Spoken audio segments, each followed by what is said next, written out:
ഓം ശ്രീ ഗുരുഭ്യോ നമ. ജ്യോതികുമാർ ചാനലിലേക്ക് ഏവർക്കും സ്വാഗതം. ഇന്ന് ഞാൻ ചർച്ച ചെയ്യുന്നത് 2026 ആഗസ്റ്റ് മാസഫലം മീനക്കുറുകാർക്കും മീനലഗ്നക്കാർക്കും എങ്ങനെയാകും എന്നുള്ളതിനെ പറ്റിയാണ്. അതായത് പൂരിട്ടാതി നക്ഷത്രത്തിൻ്റെ അവസാന പാദം ഉത്രട്ടാതി രേവതി നക്ഷത്രക്കാർക്ക് ആഗസ്റ്റ് മാസം എങ്ങനെയാകും. അപ്പോൾ ആഗസ്റ്റ് മാസത്തിലെ ഈ മീനക്കുറുകാരുടെയും മീനലഗ്നക്കാരുടെയും ഗ്രഹസ്ഥിതി എങ്ങനെയെന്ന് നോക്കാം. ജന്മലഗ്ന രാശാധിപനായിട്ടുള്ള ഗുരു 5-ൽ ഉച്ചസ്ഥിതനാണ്. സൂര്യൻ ആഗസ്റ്റ് 17-ന് 5-ൽ നിന്നും 6-ലേക്ക് മാറുന്നു. ചൊവ്വ ആഗസ്റ്റ് 2-ന് 3-ൽ നിന്നും 4-ലേക്ക് മാറുന്നു. ബുധൻ ആഗസ്റ്റ് 5-ന് 5-ലേക്കും 22-ന് 6-ലേക്കും മാറുന്നു. ശുക്രൻ ആഗസ്റ്റ് 1-ന് 7-ലേക്ക് നീചരാശിയിലേക്ക് മാറുന്നു. ശനി ജന്മ ലഗ്നരാശിയിൽ വക്രത്തിൽ സഞ്ചരിക്കുന്നു. രാഹു 12-ൽ, കേതു 6-ൽ സ്ഥിതി തുടരുന്നു. അതായത് ശുക്രൻ, കുജൻ, ബുധൻ, രവി ഈ 4 ഗ്രഹങ്ങൾക്ക് ആഗസ്റ്റ് മാസത്തിൽ രാശിമാറ്റങ്ങൾ വരുന്നുണ്ട്. അപ്പോൾ ഈ ഗോചര ഗ്രഹസ്ഥിതി വെച്ച് എങ്ങനെയായിരിക്കും മീനക്കുറുകാരുടെയും മീനലഗ്നക്കാരുടെയും ആരോഗ്യസ്ഥിതി നോക്കുക. ജന്മലഗ്ന രാശാധിപൻ ഗുരു ഉച്ചരാശിയിൽ 5-ൽ നിൽക്കുന്നു. ജന്മ ലഗ്നരാശിയിലേക്ക് ആ ഗുരു ദൃഷ്ടി ചെയ്യുന്നു. പൊതുവെ 7.5 ശനി സമയമാണ്, ജന്മശനി സമയമാണ്. അപ്പോൾ ആ 7.5 ശനി ജന്മശനി കൊണ്ടുണ്ടാകാവുന്ന ദോഷങ്ങൾ, ആ ശനിയൊക്കെ വക്രത്തിലാണ്. അപ്പോൾ ശനി ജന്മരാശിയിൽ വക്രത്തിൽ സഞ്ചരിക്കുന്നത്, ശനി ജന്മരാശിയിൽ നിൽക്കുന്നത് കൊണ്ട് ഉണ്ടാകാവുന്ന ദോഷം ജന്മലഗ്ന രാശാധിപനായിട്ടുള്ള ഗുരു ജന്മരാശിയിൽ ദൃഷ്ടി ചെയ്യുക വഴി ആ ദോഷങ്ങളെല്ലാം മാറിക്കിട്ടും. പൊതുവെ ഒരു പുനരുജ്ജീവനത്തിൻ്റെ സമയമെന്ന് പറയാം. ഉറക്കക്കുറവ് മാറും, ഉത്കണ്ഠ, ഭയം ഇവയൊക്കെ നമുക്ക് മാറാൻ സാധ്യതയുണ്ട്. ഗുരു ജന്മരാശിയിൽ ദൃഷ്ടി ചെയ്യുന്നത് പൂർവപുണ്യ സുഹൃതം എന്ന് പറയാം. അപ്പോൾ നമ്മൾ മുമ്പ് ചെയ്ത നല്ല കർമ്മങ്ങളുടെ ഗുണഫലങ്ങൾ ഈ സമയത്ത് വരുന്നു. ഗുരു ജന്മരാശി ദൃഷ്ടി ചെയ്യുന്നത് വളരെ പ്രത്യേകിച്ച് നമുക്ക് ശരീരബലം, മനോബലം ഒക്കെ കൂടാവുന്ന സമയമാണ്. ഈശ്വര കടാക്ഷം ഉണ്ടാകുന്ന സമയമാണ്. നല്ല പ്രവർത്തനങ്ങൾ, നല്ല ചിന്തകൾ ഈ സമയത്തുണ്ടാകും. പൊതുവേ നമുക്ക് നെഗറ്റീവ് തോട്ട്, നെഗറ്റീവ് ചിന്തകളൊക്കെ മാറുന്ന സമയമായിരിക്കും ഗുരു ജന്മരാശിയിൽ ദൃഷ്ടി ചെയ്യും. അതുപോലെ 8-ാം ഭാവാധിപനായിട്ടുള്ള ശുക്രൻ 7-ൽ നീചസ്ഥിതനാണ്. അത് 8-ന്റെ 12ആണ് ഈ 7 എന്ന് പറയുന്നത്. എന്നുള്ളത് കൊണ്ട് നമുക്കെന്തെങ്കിലും ബാഡ് ഹാബിറ്റ് നമുക്കുണ്ടെങ്കിൽ ആ ബാഡ് ഹാബിറ്റ് മാറുന്നതിനും അനുകൂല സമയമാണ്. അവസാനത്തെ പകുതിയൊക്കെ ആകുമ്പോൾ 6-ാം ഭാവാധിപനായിട്ടുള്ള സൂര്യൻ 6-ലേക്ക് തന്നെ വരുന്നു. അപ്പോൾ നമുക്ക് എന്തെങ്കിലുമൊക്കെ സ്റ്റൊമക്ക് പ്രോബ്ലങ്ങൾ അല്ലെങ്കിൽ ഡൈജഷൻ റിലേറ്റഡ് ആയിട്ട് എന്തെങ്കിലുമൊക്കെ ഇഷ്യൂസ് ഉണ്ടെങ്കിൽ അതൊക്കെ തന്നെ ടൈംലി ആയിട്ടുള്ള ട്രീറ്റ്മെൻറ്റിലൂടെ സഡൻ റിക്കവറി, സഡൻ ആശ്വാസം ഉണ്ടാകും. പൊതുവെ ഒരു ഹെൽത്ത് അവെയർനെസ് കൂടാവുന്ന സമയം എന്ന് തന്നെ പറയാം. ഇനി തൊഴിൽസ്ഥിതി നോക്കുമ്പോൾ 10-ാം ഭാവാധിപനായിട്ടുള്ള ഗുരു ജന്മലഗ്ന രാശാധിപൻ തന്നെയാണ് 10-ാം ഭാവാധിപനായ ഗുരു. ആ ഗുരു 5-ൽ ഉച്ചസ്ഥിതനാണ്. ജന്മരാശിയിൽ ആ ഗുരുവിൻ്റെ ദൃഷ്ടിയുണ്ട്. 5-ാം ഭാവം എന്ന് പറയുന്നത് 10-ന്റെ അഷ്ടമസ്ഥാനം എന്ന് പറയുമ്പോൾ തൊഴിലിൽ സഡനായിട്ട് പോസിറ്റീവായിട്ടുള്ള ഒരു ട്രാൻസ്ഫർമേഷൻ്റെ സമയം എന്ന് പറയും. ഇപ്പോൾ ടീച്ചിങ് വർക്ക് ചെയ്യുന്നവർ, ക്രിയേറ്റീവ് വർക്ക് ചെയ്യുന്നവർ, നിയമവുമായിട്ട് ബന്ധപ്പെട്ട് പ്രവർത്തിക്കുന്നവർ, മാനേജ്മെൻറ്റ് തലത്തിൽ പ്രവർത്തിക്കുന്നവർ, സ്പിരിച്വൽ തലത്തിൽ വർക്ക് ചെയ്യുന്നവർ, ഇവർക്കൊക്കെ വളരെ ഗുണാനുഭവം ഉണ്ടാകുന്ന സമയമാണ്. മുൻപ് ചെയ്ത സത്പ്രവർത്തനങ്ങളുടെ ഗുണഫലങ്ങൾ അവർക്ക് വർക്കിലൂടെ ലഭ്യമാകുന്ന സമയമെന്ന് പറയാം. അപ്പോൾ പൊതുവേ ഈ കുറുകാരെ സംബന്ധിച്ചിടത്തോളം തൊഴിലുമായിട്ട് ബന്ധപ്പെട്ട് ചിലർക്ക് ഒരു ഉയർന്ന ട്രെയിനിങ് അതിനൊക്കെ പോകേണ്ട ഒരു സ്ഥിതിയൊക്കെ കാണുന്നുണ്ട്. ഒരു മാറ്റത്തിൻ്റെ സമയമാണ് തൊഴിലിൽ. ഇപ്പോൾ ഗുരു 9, 11 രാശികളിലും ജന്മരാശിയിലും ദൃഷ്ടി ചെയ്യുന്നുണ്ട്. അപ്പോൾ തൊഴിൽ ഭാഗ്യം, തൊഴിൽ വഴി ധനനേട്ടം, പൊതുവെ നമ്മുടെ ആകർഷകമായിട്ടുള്ള ഒരു വ്യക്തിത്വം ഈ സമയത്ത് ഉണ്ടാകും. ഒരു മാഗ്നറ്റിക് പേഴ്സണാലിറ്റി എന്ന് വേണമെങ്കിൽ പറയാം. അതുപോലെ തൊഴിൽ അന്വേഷകരെ സംബന്ധിച്ചിടത്തോളം കർമ്മസ്ഥാനത്ത് കർമ്മസ്ഥാനത്തും 11-ലുമൊക്കെ തന്നെ ചൊവ്വയുടെ ദൃഷ്ടിയുണ്ട്. അത് ഉയർന്ന അധികാരം, ഉയർന്ന പദവി, കരിയർ പ്രോഗ്രസ് ഈ സമയത്ത് ഉണ്ടാകാവുന്നതാണ്. ധനസ്ഥിതി ഉയരുന്നതിന് സാധ്യത കാണുന്നു. തൊഴിൽ അന്വേഷകർക്ക് പൊതുവെ അനുകൂലമായിട്ടുള്ള സമയമാണ്. തൊഴിലവസരങ്ങൾ ഉണ്ടാകും. അതുപോലെ തന്നെ ടെസ്റ്റ് ഇൻ്റർവ്യൂകളിലൊക്കെ മികവ് പുലർത്താൻ കഴിയുന്ന സമയമാണ്. പൊതുവെ പ്രത്യേകിച്ച് അവസാനത്തെ പകുതി കൂടുതൽ അനുകൂല സ്ഥിതി കാണുന്നുണ്ട്. വിദേശത്തൊക്കെ തൊഴിൽ ചെയ്യുന്നവരെ സംബന്ധിച്ചിടത്തോളം വിദേശത്ത് തൊഴിൽ ആഗ്രഹിക്കുന്നവർക്കൊക്കെ അനുകൂല സമയമാണ്. തൊഴിലവസരങ്ങളുണ്ടാകും. നമുക്ക് നഷ്ടങ്ങളും നഷ്ടസാധ്യതകളൊക്കെ ഒഴിവാക്കാനും നമ്മുടെ ചിലവൊക്കെ ചുരുക്കാനും ഒക്കെ അനുകൂലമായിട്ടുള്ളൊരു സമയമായിട്ട് കാണുന്നുണ്ട്. ഇനി ബിസിനസ്സുകാർക്ക്, ഇപ്പോൾ ബിസിനസ്സുകാരെ സംബന്ധിച്ചിടത്തോളം 7-ാം ഭാവാധിപനായിട്ടുള്ള ബുധൻ, ആ ബുധൻ 4, 5, 6 രാശികളിലാണ്. ബുധൻ ബിസിനസ് കാരകനുമാണ്. അപ്പം ആദ്യ 3 വാരം ബിസിനസ് എക്സ്പാൻഷന് അനുകൂല സമയമാണ്. ബിസിനസ് വഴി ധനനേട്ടം പ്രതീക്ഷിക്കാം. അതേസമയം ഈ പാർട്ട്ണർഷിപ്പ് ബിസിനസ്സിൽ അല്പം ശ്രദ്ധിക്കണം.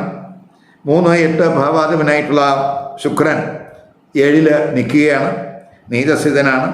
പാർട്ട്നേഴ്സ്, പ്രത്യേകിച്ച് നമ്മൾ സ്ത്രീകളുമായിട്ടാണ് പാർട്ട്ണർഷിപ്പ് ബിസിനസ് നടത്തുന്നതെങ്കിൽ അവർ മുഖാന്തരം എന്തെങ്കിലുമൊക്കെ പ്രശ്നങ്ങൾ ആ പാർട്ട്ണർഷിപ്പ് ബിസിനസ്സിൽ ഉണ്ടാകാൻ സാധ്യതയുണ്ട്. അത് വളരെ ശ്രദ്ധിക്കണം. അതുപോലെ 7-ാം ഭാവാധിപനായിട്ടുള്ള ബുധനാണെങ്കിൽ അവസാനത്തെ വാരമൊക്കെ ആകുമ്പം 6-ലേക്ക് രാശി മാറുന്നുണ്ട്. അപ്പോൾ അത് പാർട്ട്നേഴ്സുമായിട്ട് ചിലപ്പോൾ അഭിപ്രായ വ്യത്യാസം ഉണ്ടാക്കാം. മാത്രമല്ല നമുക്ക് ഈ വക്ര ശനി, അതുപോലെ ചൊവ്വ ഒക്കെ തന്നെ 7-ൽ ദൃഷ്ടി ചെയ്യുന്ന സമയമാണ്. ഇതൊക്കെ തന്നെ ഈ പാർട്ട്ണർഷിപ്പ് ബിസിനസ്സിൽ ഒരു കെയർ വേണ്ടുന്നതിനെ സൂചിപ്പിക്കുകയാണ്. ഇനി നമുക്ക് വിദ്യാർത്ഥികളുടെ സ്ഥിതി എങ്ങനെ നോക്കാം. ഇപ്പോൾ വിദ്യാർത്ഥികളെ സംബന്ധിച്ചിടത്തോളം അവർക്ക് അനുകൂല സമയമാണ്. പ്രത്യേകിച്ച് ഈ 5-ൽ സൂര്യൻ, 5-ൽ ബുധൻ, 5-ൽ ഗുരു ഉച്ചസ്ഥിതൻ. അപ്പോൾ പഠനത്തിൽ വളരെ ഫോക്കസ് കൂടുന്ന സമയമായിരിക്കും. ടാലൻ്റ്, മെമ്മറി പവറൊക്കെ കൂടുന്ന സമയമാണ്. നമ്മൾ പ്ലാൻ ചെയ്യുന്നതിനനുസരിച്ചുള്ള പഠന പുരോഗതി ഈ സമയത്തുണ്ടാകും. ആഗ്രഹിക്കുന്ന തലത്തിൽ ഇപ്പം പുതിയ കോഴ്സുകളൊക്കെ ചെയ്യാൻ ആഗ്രഹിക്കുന്നവർക്ക് അതിനൊക്കെ അഡ്മിഷൻ സാധ്യമാകുന്ന സമയമാണ്. ക്രിയേറ്റീവ് തലത്തിൽ വിജയം പ്രതീക്ഷിക്കാം. പരീക്ഷകളിൽ മിന്നുന്ന പ്രകടനം കാഴ്ചവെക്കാൻ കഴിയും. പൊതുവെ പഠിതാക്കൾക്ക് ഈശ്വര കടാക്ഷത്തിൻ്റെ സമയമായിരിക്കും. ഹയർ എഡ്യൂക്കേഷൻ തലത്തിലും ശോഭിക്കും. 9-ലൊക്കെ ഗുരുവിൻ്റെ ദൃഷ്ടിയുണ്ട്. നമുക്ക് പ്രത്യേകിച്ച് നമ്മുടെ സീനിയർ അധ്യാപകർ, ഗുരുക്കന്മാർ, മെൻറ്റേഴ്സ്, അവരുടെയൊക്കെ ഗൈഡൻസ്, അവരുടെയൊക്കെ മാർഗനിർദ്ദേശങ്ങൾ നമുക്ക് ഈ പഠന മികവിന് ഒരു മുതൽക്കൂട്ടാകും എന്ന് തന്നെ പറയാം. വിദേശത്തൊക്കെ ഉന്നത പഠനം ആഗ്രഹിക്കുന്നവർക്ക് അനുകൂല സമയമാണ്. ഇനി നമുക്ക് ധനസ്ഥിതി എങ്ങനെയാണ് നോക്കാം. ധനസ്ഥിതി നോക്കുമ്പോൾ 2-ാം ഭാവാധിപനായിട്ടുള്ള ചൊവ്വ 4-ൽ നിൽക്കുന്നു. 11-ാം ഭാവാധിപനായിട്ടുള്ള ശനി ജന്മരാശിയിൽ ആണ്, വക്രത്തിലാണ്. ധനകാരകനായിട്ടുള്ള ഗുരു 5-ൽ ഉച്ചസ്ഥിതനാണ്. 1, 9, 11 രാശികളിൽ ഗുരുവിൻ്റെ ദൃഷ്ടിയുണ്ട്. അപ്പം 11-ൽ കുജൻ്റെയും ഉച്ചദൃഷ്ടി വരുന്ന സമയമാണ്. അപ്പം സാമ്പത്തികമായിട്ട് നേട്ടങ്ങൾ പ്രതീക്ഷിക്കാം. പ്രത്യേകിച്ച് പല സോഴ്സുകളിൽ നിന്ന് ധനാഗമനം ഉണ്ടാകും. ഇച്ഛാപൂർത്തി സ്ഥാനത്ത് ചൊവ്വ, സൂര്യൻ, ബുധൻ, ഗുരു ദൃഷ്ടി ചെയ്യുന്ന സമയമായതുകൊണ്ട് അത് പ്രത്യേകിച്ച് ആഗ്രഹങ്ങൾ നിവർത്തിക്കാൻ അനുസൃതമായിട്ടുള്ള സാമ്പത്തിക നേട്ടങ്ങൾ അവർക്ക് പ്രതീക്ഷിക്കാം. ശനി 11-ാം ഭാവാധിപനുമാണ്, 12-ാം ഭാവാധിപനുമാണ്. അപ്പം ഈ 11-ഉം 12-ഉം ഭാവാധിപൻ ജന്മരാശിയിൽ വക്രത്തിൽ വരുമ്പോൾ ധനവരവും ധനച്ചെലവും ഒക്കെ നമ്മൾ അവലോകനം ചെയ്യുന്ന സമയവും കൂടിയാണ്. അപ്പോൾ സാമ്പത്തികമായിട്ട് ഗുരു ശുക്രനൊക്കെ ജന്മരാശിയിൽ ദൃഷ്ടി ചെയ്യുന്ന സമയമായതുകൊണ്ട് സാമ്പത്തിക സ്ഥിതി മെച്ചപ്പെടുന്നതിനും അതേസമയം സുഖച്ചെലവ് കൂടുന്നതിനും സാധ്യത കാണുന്നു. ഇനി വിവാഹം, ദാമ്പത്യബന്ധം, കുടുംബജീവിതം എങ്ങനെ നോക്കാം. 7-ാം ഭാവാധിപൻ ബുധനാണ്. ആ ബുധൻ ആദ്യത്തെ 3 വാരം 4, 5 രാശികളിലാണ്. അതേസമയം ശുക്രൻ ആ 3, 8 ഭാവാധിപനാണ്. ആ ശുക്രൻ 7-ൽ നീചസ്ഥിതനാണ്. അപ്പോൾ 7-ൽ വക്രശനിയുടെ ദൃഷ്ടിയുണ്ട്, 7-ൽ ചൊവ്വയുടെ ദൃഷ്ടിയുണ്ട്. അപ്പോൾ വിവാഹ ആലോചനകളൊക്കെ വരാം എങ്കിലും ആദ്യത്തെ 3 വാരമൊക്കെ ആലോചനക്കൊക്കെ പോസിറ്റീവായിട്ടുള്ള സമയമാണ്. അതേസമയം ശുക്രനൊക്കെ നീചസ്ഥിതിയുള്ള സമയമാണ്. ശുക്രനെ ചൊവ്വ ശനി ദൃഷ്ടി ചെയ്യുന്ന സമയമാണ്. അപ്പോൾ അത് അങ്ങനെയൊക്കെ വരുന്നത് കൊണ്ട് നമ്മൾ ഈ ജീവിത പങ്കാളിയൊക്കെ ഒരു ആലോചന വന്നാൽ തന്നെയും എല്ലാ കാര്യങ്ങളും എല്ലാ വശങ്ങളും ഒക്കെ ചിന്തിച്ച് ജീവിത പങ്കാളിയെ തിരഞ്ഞെടുക്കാനുള്ള ഒരു ശ്രദ്ധ കൊടുക്കണം. അതേസമയം ജന്മലഗ്ന രാശാധിപൻ ഗുരു 5 ഉച്ചസ്ഥിതനാണ്. 7ാം ഭാവാധിപനായിട്ടുള്ള ബുധൻ 5 വരുന്നുണ്ട്. 5-ാം തീയതി 5 വരുന്നുണ്ട്. അപ്പം ചിലർക്ക് പ്രണയബന്ധം, അവരുടെ പ്രണയബന്ധം വിവാഹത്തിൽ എത്തപ്പെടാൻ സാധ്യത കാണുന്നുണ്ട്. അതേസമയം ആദ്യ പകുതി 6ാം ഭാവാധിപനായിട്ടുള്ള സൂര്യനും 5 നിൽക്കുകയാണ്. അപ്പം ചിലരെ സംബന്ധിച്ചിടത്തോളം പ്രണയ പങ്കാളിയുമായിട്ട് പ്രണയബന്ധവുമായിട്ട് ബന്ധപ്പെട്ട ചെറിയ അമിത ചിന്തകളുണ്ടാകാം. ചിലപ്പോൾ ഈഗോ റിലേറ്റഡ് ആയിട്ടുള്ള ഇഷ്യൂസ് പ്രണയ പങ്കാളിയുമായിട്ടുണ്ടാകാനും സാധ്യത കാണുന്നുണ്ട് ആദ്യത്തെ പകുതി. ഇനി മാരിറ്റൽ റിലേഷൻഷിപ്പിലോട്ട് വരുമ്പോൾ അവിടെ ശ്രദ്ധിക്കണം. പ്രത്യേകിച്ച് 8ാം ഭാവാധിപനായ ശുക്രൻ 7 നിൽക്കുന്ന സമയമാണ്. അതുപോലെ ചൊവ്വയുടെ ദൃഷ്ടി 7 ഉണ്ട്, ശനിയുടെ ദൃഷ്ടി 7 അപ്പോൾ ജീവിത പങ്കാളിയുമായിട്ട് അഭിപ്രായ വ്യത്യാസങ്ങൾ, തർക്കങ്ങൾ, ഈഗോ പ്രശ്നങ്ങൾ ഒക്കെ ഉണ്ടാകാൻ സാധ്യതയുണ്ട്. അവിടെ ഒരു കെയർ വേണം. പ്രത്യേകിച്ച് 6, 7 ഭാവാധിപന്മാരായിട്ടുള്ള സൂര്യനും ബുധനും ഒക്കെ ബന്ധപ്പെടുമ്പോൾ സ്വാഭാവികമായിട്ടും ശുക്രന് ബലക്കുറവ് വരുന്ന സമയമൊക്കെ ആവുമ്പോൾ, അതുപോലെ ആ 7 ചൊവ്വയുടെയും ശനിയുടെയൊക്കെ ദൃഷ്ടിയുള്ള സമയവും കൂടെ ആയതുകൊണ്ട് മാരേജ് റിലേറ്റഡ് ആയിട്ടുള്ള ഡിസ്പ്യൂട്ടുകൾ കഴിവതും ഒഴിവാക്കാൻ ശ്രദ്ധിക്കണം. ചിലർക്ക് ജീവിത പങ്കാളിക്ക്, പ്രത്യേകിച്ച് ആ ശുക്രൻ നീചസ്ഥിതനായതുകൊണ്ട്, അതും അഷ്ടമ ഭാവാധിപനും കൂടിയാണ് ശുക്രൻ എന്നുള്ള സ്ഥിതിക്ക് 7 നിൽക്കുമ്പോൾ ജീവിത പങ്കാളിക്ക് എന്തെങ്കിലും ആരോഗ്യ പ്രശ്നങ്ങൾക്കും സാധ്യത കാണുന്നുണ്ട്. അതൊക്കെ മാരിറ്റൽ റിലേഷൻഷിപ്പ് ഒരു സുഖക്കുറവ് ഉണ്ടാക്കാൻ സാധ്യത കാണിക്കുന്നു. ഇനി കുടുംബജീവിതം ചിന്തിക്കുമ്പോൾ 2ാം ഭാവാധിപനായ ചൊവ്വ 4 നിൽക്കുന്നു.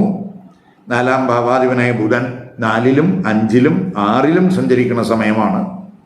അപ്പോൾ അത് നമ്മൾ ഈ കുടുംബ പരിതസ്ഥിതികൾ, അതായത് നമ്മൾ പ്രത്യേകിച്ച് വീട്, വാഹനം, പ്രോപ്പർട്ടി ഇവയൊക്കെ വാങ്ങാനൊക്കെ ആഗ്രഹിക്കുന്നവർക്ക് അനുകൂല സമയമായിട്ട് കാണുന്നുണ്ട്. ഇപ്പോൾ റിയൽ എസ്റ്റേറ്റ് ബിസിനസ്സുമായിട്ടൊക്കെ ബന്ധപ്പെട്ടൊക്കെ പ്രവർത്തിക്കുന്നവർക്കും അനുകൂല സമയമാണ്. അതേസമയം ഈ 3ാം ഭാവാധിപനായിട്ടുള്ള ശുക്രൻ, ആ ശുക്രൻ നീചരാശിയിൽ വരുന്നത് കൊണ്ട് നമ്മളിപ്പോൾ ഒരു വസ്തു വാങ്ങാൻ പോയാലും എന്ത് വാങ്ങാൻ പോയാലും അതുമായിട്ട് ബന്ധപ്പെട്ടിട്ടുള്ള ഡോക്യുമെൻറ്റേഷനിൽ കെയർ വേണം. അതിൻ്റെ രേഖകളൊക്കെ കൃത്യമായിട്ട് പരിശോധിച്ച് വേണം നമ്മൾ ഇടപാടുകൾ നടത്താൻ. അതുപോലെ നമ്മൾ ഈ കുജൻ 4ലൊക്കെ സ്ഥിതി വരുമ്പോൾ, 4 പറയുന്നത് ബുധൻ്റെ രാശിയാണ്, കുജനെ സംബന്ധിച്ചിടത്തോളം ശത്രു രാശിയാണ് എന്നുള്ളതിനാൽ ഈ ഫാമിലി റിലേറ്റഡ് ആയിട്ടുള്ള വിഷയങ്ങൾ നമ്മൾ ചർച്ച ചെയ്യുമ്പോൾ പെട്ടെന്ന് അഭിപ്രായ വ്യത്യാസമൊക്കെ ഉണ്ടാകാം. അവിടെയൊക്കെ ഒന്ന് ശ്രദ്ധിക്കണം. അങ്ങനെ കുടുംബത്തിൽ അഭിപ്രായ വ്യത്യാസങ്ങളൊക്കെ വരുമ്പോൾ കുടുംബത്തിൽ സമാധാനക്കുറവിനത് വഴിതെളിക്കും. അപ്പം അങ്ങനെയുള്ള കാര്യങ്ങളിലൊക്കെ ഒരു ശ്രദ്ധ കൊടുത്ത് പോകുക.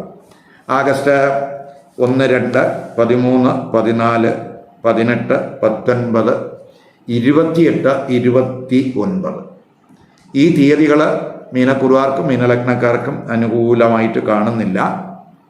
അതുകൊണ്ട് ഈ ദിവസങ്ങളിൽ നമ്മൾ മംഗളകർമ്മങ്ങൾ, ശുഭകർമ്മങ്ങൾ ഒഴിവാക്കുക. അതുപോലെ പുതിയ സംരംഭങ്ങൾ, സുപ്രധാന തീരുമാനങ്ങൾ ഒക്കെ ഈ ദിവസങ്ങളിൽ ഒഴിവാക്കാൻ ശ്രദ്ധിക്കുക. ഇവിടെ ഞാൻ പറഞ്ഞത് മീനക്കൂറുകാരുടെയും മീനലഗ്നക്കാരുടെയും ഈ ഇപ്പോഴത്തെ ഗ്രഹസ്ഥിതി അനുസരിച്ചുള്ള ഫലങ്ങളാണ് പറഞ്ഞത്. നമ്മൾ ഏത് നക്ഷത്രത്തിൽ ജനിച്ചവരായാലും ഏത് കൂറിൽ ജനിച്ചവരായാലും അവർക്ക് മീനലഗ്നം വന്നിട്ടുണ്ടെങ്കിൽ ഈ മീനലഗ്ന ഫലം അവരുടെ കൂറിൻ്റെ അല്ലെങ്കിൽ അവരുടെ നക്ഷത്ര ഫലത്തെ സ്വാധീനിക്കുമെന്നും കൂടെ മനസ്സിലാക്കുക. അപ്പോൾ ഇവിടെ മീനക്കൂറുകാരുടെയും മീനലഗ്നക്കാരുടെയും ഫലം പറയുമ്പോൾ മീനക്കൂറിൽ പെടുന്ന ചിലർ മാത്രമേ മീനലഗ്നക്കാരായിട്ട് വരികയുള്ളൂ. മറ്റുള്ളവർക്ക് മറ്റു ലഗ്നരാശികൾ വരും. അപ്പം മീനലഗ്നം അല്ലാതെ ഈ കുറിലെ നക്ഷത്രക്കാർക്ക് മറ്റു ലഗ്നരാശിയാണ് വന്നിട്ടുള്ളത് എങ്കിൽ അവരുടെ ലഗ്നരാശി ഏതാണെന്ന് കണ്ടിട്ട് ആ ലഗ്നരാശിയുമായിട്ട് ബന്ധപ്പെട്ട് പറയുന്ന ഫലവും കൂടെ ഈ കുറിൻ്റെ ഫലത്തോടൊപ്പം കമ്പൈൻ ചെയ്ത് കേട്ടാലേ അവർക്ക് ആഗസ്റ്റ് മാസത്തെ ഗോചരഫലത്തിൻ്റെ ഒരു കൃത്യചിത്രം കിട്ടുകയുള്ളൂ. മാത്രമല്ല, നമ്മൾ ഈ ഗോചരഫലത്തിൽ വലിയ മാറ്റങ്ങൾ ചിലപ്പോൾ ഉണ്ടാകും. അത് നമ്മുടെ ജാതകത്തിൽ ഇപ്പോൾ നടക്കുന്ന ദശ, അപകാരം, ഛിദ്രം എന്നതിനെ ആശ്രയിച്ചിരിക്കും. ഇപ്പോൾ ജാതകത്തിൽ ഇഷ്ടസ്ഥാനത്ത് നിൽക്കുന്ന ഗ്രഹങ്ങളുടെ ദശയും അപകാരവും ഛിദ്രവുമാണോ, അതോ അനിഷ്ടസ്ഥാനത്ത് നിൽക്കുന്ന ഗ്രഹങ്ങളുടെ ദശാപകാരം ഛിദ്രമാണോ നടക്കുന്നത് എന്നുള്ളതിനനുസരിച്ച് ഈ പൊതുഫലത്തിൽ ഏറ്റക്കുറച്ചിൽ വരാം. മാത്രമല്ല, നമ്മൾ മനസ്സിലാക്കേണ്ടത് ജാതകത്തിലെ ഫലമാണ് ഏറ്റവും പ്രധാനം. ഇതൊക്കെ ഗോചരമായിട്ടുള്ള ഫലങ്ങളാണ്. അപ്പോൾ ഏറ്റവും കൂടുതൽ സ്വാധീനിക്കുന്നത് ജാതകത്തിലെ ഫലം തന്നെയാണ്. അപ്പോൾ അതൊക്കെ നമ്മൾ ജാതക ചിന്തയിലൂടെ നമുക്ക് പറയാൻ കഴിയുകയുള്ളൂ എന്നും കൂടെ മനസ്സിലാക്കുക. ഈ വീഡിയോ ഇഷ്ടപ്പെട്ടുവെങ്കിൽ ലൈക്ക് ചെയ്യുക, ഷെയർ ചെയ്യുക. അതുപോലെ സബ്സ്ക്രൈബ് ചെയ്യാത്തവർ സബ്സ്ക്രൈബ് ചെയ്ത് കാണുക. മറ്റൊരു പുതിയ വിഷയമായി അടുത്ത വീഡിയോയിൽ കാണാം. നമസ്കാരം.